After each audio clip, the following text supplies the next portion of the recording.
just get an understanding consistently across all of your expensive marketing channels, or where you're spending money, which of those are performing in terms of driving those three of visits, engagement with the page. So visits are fine, but not if they bounce and they go off and they don't, look at vehicles. And then obviously from visits through to page views, through to telephone call or email connections. So that's really the kind of bedrock.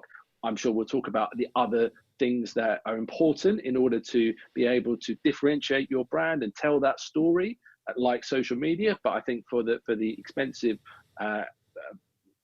channels, PPC or third-party platforms, I think you want to be making sure that you've at the very least got that sort of tracking in place on your own site, and making sure that your in-house systems as well are mopping up as and when people are do inquire, making sure you're logging that in whatever tool you use. Or if you're not using a tool per se, at least you've got a ledger of call from X generated on Y date, and from the source that was source Z, so that you can then go back and just try and track where did that inquiry come from. There's so much data there, isn't there, to use it. I think storytelling clearly is plays a very important role in all forms of content marketing, and certainly social media.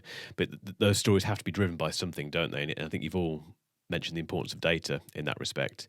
Dermott, what are the kind of data points when it comes to social media that people should be looking into and taking note of? Yeah, good question. I think it goes back to are you investing in this because you think it's a sales channel or a customer acquisition channel, or are you doing it because for other slightly more brand related reasons? There's no doubt that it would form part of a majority of people's consideration, having found the car, yes, and price checked it through whatever means they choose to use.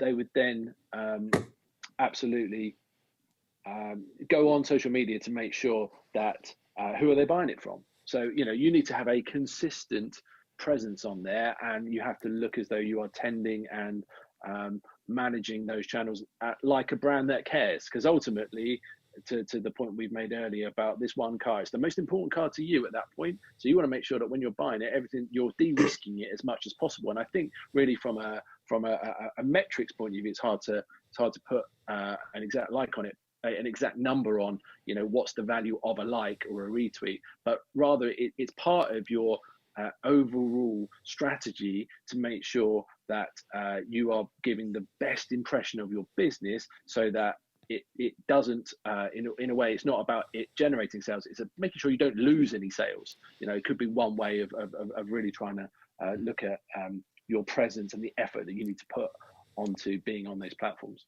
I think that's brilliant advice.